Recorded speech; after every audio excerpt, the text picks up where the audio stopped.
So keep on going with your silly dream by Piedr on AO3, read by Lily6645.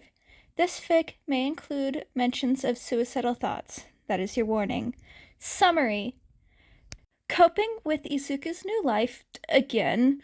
Maybe if he lies to himself enough, it'll come true and he'll stop hurting so bad.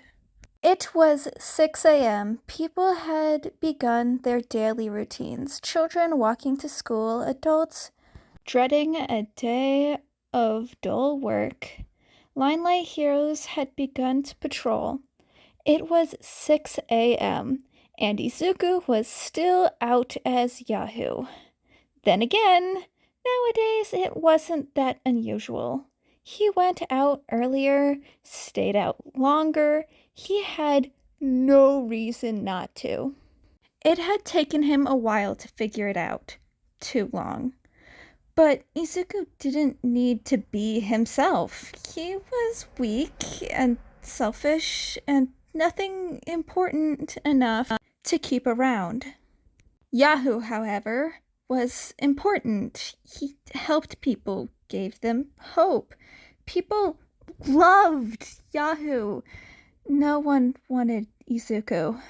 And despite all that had changed, Izuku was still the same people pleaser he'd been since he could talk.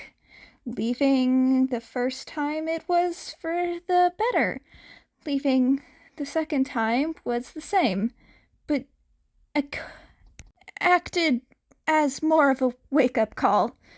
He wasn't suited for anything but solitude, and he was foolish to have ever believed otherwise. He had barely aged, surviving off scraps those he saved had given him, and dumpster diving. He slept most of the day, anxiously waiting until it was just dark enough for him to begin his own patrol. He had to wash off using water from the ocean and a wash rag. Honestly, his gym membership was probably what he missed most, aside from those who he dubbed friends and family. He blinked away from his thoughts, holding a baseball bat threateningly as Eraserhead walked onto the roof. The man lacked his capture scarf and goggles and hero uniform. "Why are you still out?" Eraserhead grumbled, wiping a hand down his exhausted face. Why aren't you at school yet?" Izuku retorted. "Summer break started and you're on the roof of my building. So put the damn bat away." The man leaned against the ledge, taking a long sip of his coffee. "I'm off duty." Izuku rolled his eyes and aggressively hopped down, storming to the fire escape. That was just great. Somehow he'd subconsciously made his way to Aizawa's apartment. He didn't need him. Izuku didn't need anyone. "You didn't answer my question." "None of your business!" the teen snapped, hopping down before the conversation could continue. He couldn't. He just couldn't. Playful banter had turned into an ugly reminder that Izuku was an outsider, and he could never go back. And damn it, it hurt. No matter how little he needed it, no matter what a couple months had passed, no matter he was now 15 and therefore a year more expected, it hurt so bad because he missed them.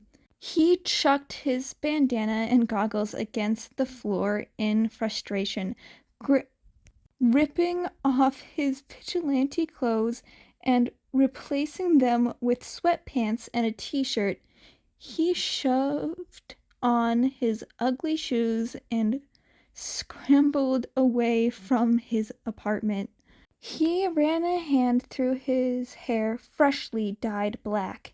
It had been the worst to part with one of the only features he still shared with his mother, but it had to be done, especially since Detective Tsukiyuchi and his pose of freaks were still lurking around.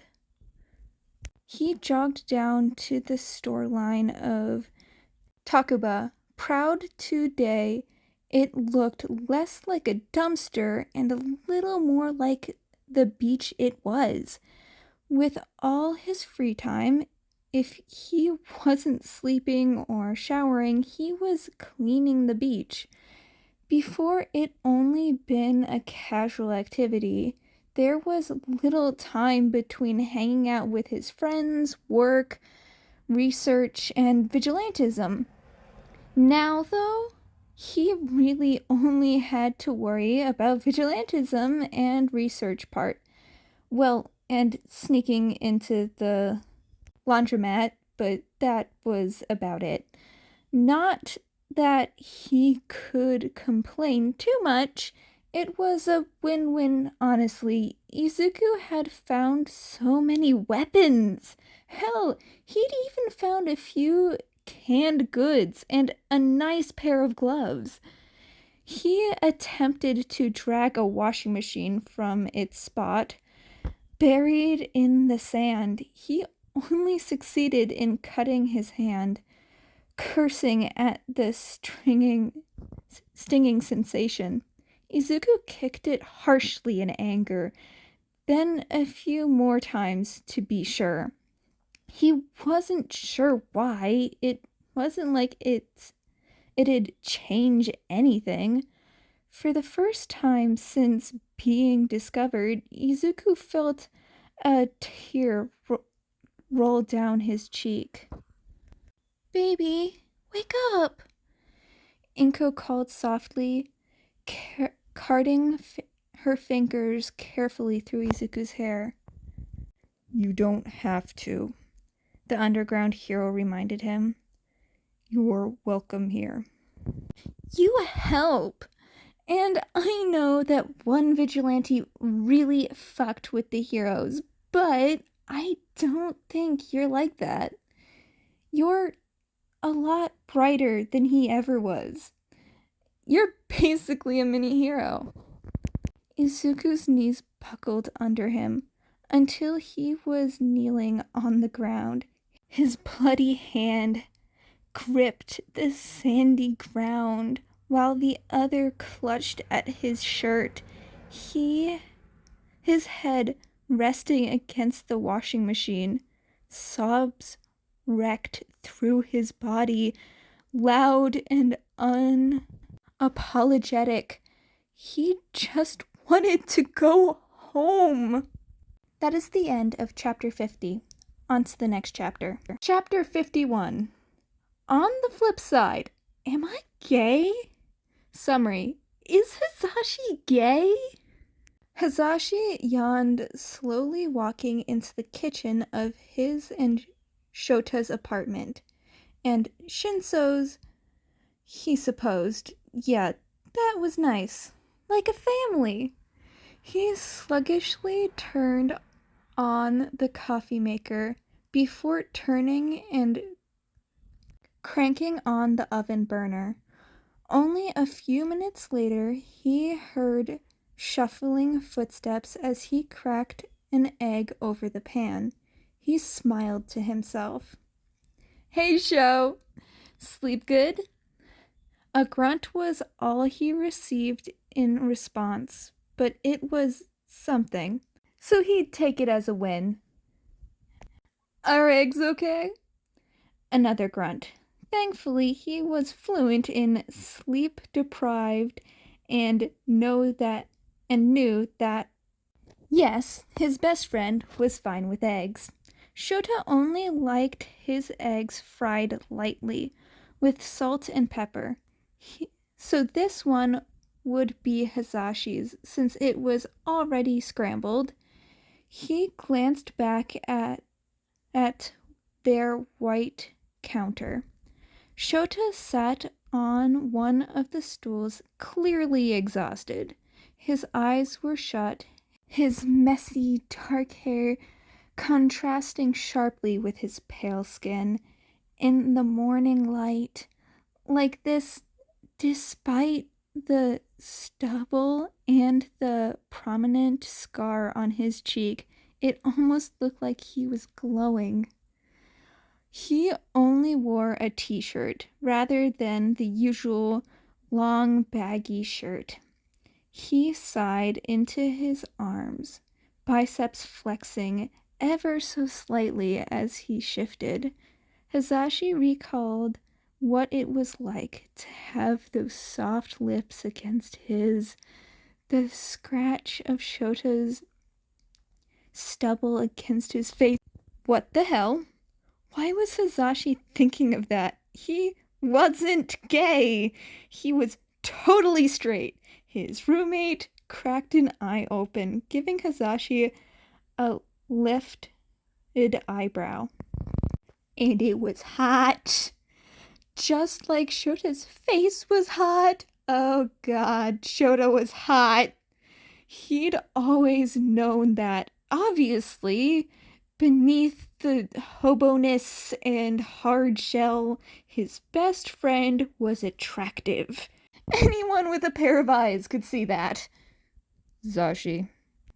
But this, his warm face, truly noticing Shota's features? Hasashi. Finding him hot, not objectively, wanting to know what those lips tasted like when they weren't drunk? Hasashi. Was Hasashi gay? You're burning the damn it, Zashi! Hasashi yelped as calloused hands grabbed his and sat the pan in the sink, eggs and all. Aizawa held Hasashi's hand under the lukewarm water. What the hell, Zashi? Shota grumbled, but the blonde could hear the strain in his voice. That was kind of, no, this had to stop. Sorry, Sho, lost in my head. He managed to choke out, trying not to focus too hard on the hand still holding his. He probably couldn't get away. Despite the man's lean frame, Shota was strong, surprisingly so. He'd seen firsthand how toned the pro-hero truly was, in a totally normal, hetero way, of course. After a moment, the water was turned off. Wait here. I'll get the burn cream. It's no big deal. I got it. Wait here, he responded with a glare before walking off to the bathroom. Hasashi's eyes followed him, drifting down slightly. Oh god, he was gay. Hasashi was gay. He was so gay. Are you sick? Shota asked quietly, dabbing the cream onto the side of Hasashi's hand. Why would I be sick? He stuttered, very aware of his face growing redder while Shota inspected him. No reason. The black-haired man finally backed off. I'll fix us some breakfast for real this time. Mm-hmm. It's not funny. Hasashi groaned, burying his head in his hands. Midnight gasped, wiping tears from her face. I'm I'm sorry, Hasashi, but you're just now realizing what? You and Sho live together. You cuddle, you drool over him. Hell, he drools over you. But I didn't think I was gay. You just called him hot like 80 times, Namuri stated. Plus, you've never really had a girlfriend. I just thought we all knew, so there was no reason for you to come out. Or you didn't want to make a huge deal out of it. Okay, well, you were wrong. He paused. Yes, I called him hot, but I can find friends attractive, yo. I mean, yeah, we kissed, but wait, when did that happen? Hasashi shut his mouth, eyes going wide. Hasashi Yamada, did you guys get freaky? No! We were both drunk anyways, Hasashi admitted, sinking deeper into the R-rated hero's couch. And happy. So, we kissed a few times? Nothing romantic. A few times? Oh my god. And neither of you thought to tell me? She squeaked, shaking his shoulders. It doesn't matter. He's so out of my league. And anyways, I don't think he'd want a relationship right now. You know, the training camp coming up and all the Deku stuff going on? The mood of the room shifted, the air somber where it had previously been lighthearted. They had seen firsthand how hard the underground hero had been taking it. He felt responsible for the boy's disappearance, and no one could convince him otherwise. All they could do was hope the kid would show back up soon. That's stupid! Hasashi, you gotta let him know, Namuri argued, before some other man comes in and swoops him off his feet. But no way! I need to think things over. I didn't even know I was into men. Oh, you did. You just never recognized it, the woman snorted. Do you remember UA? You wanted to stop! In hindsight, maybe there had been something going on for longer than Hasashi realized. Because now, with the newly discovered feelings, his heart hammered in his chest at the proximity of his roommate, so close. How had he never noticed before? You're thinking too loud. Go to sleep, Aizawa interrupted, poking his side. Do you, Hasashi slapped a hand over his mouth, cringing and changing his mind. Say it. You've been acting off all day. I'm sick of it. His voice was a little raspy from sleepiness, and Hasashi was going insane. How did people do this? It's nothing. Night show. Whatever, night. No way Shota would see him as anything more than a friend. Even if they cuddled and kissed that one time and sometimes Shota started stared at him and blushed and also never had any partner and wait a damn minute!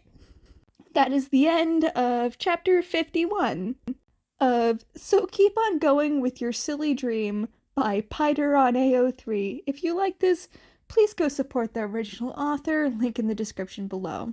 Thank you so much for listening. Also, Hasashi, honey, you're a gay icon, and you didn't even know you were gay. Anyway, good night or good morning. Hope you have a great day or night or whatever time zone you're in. Thank you. Bye, kittens.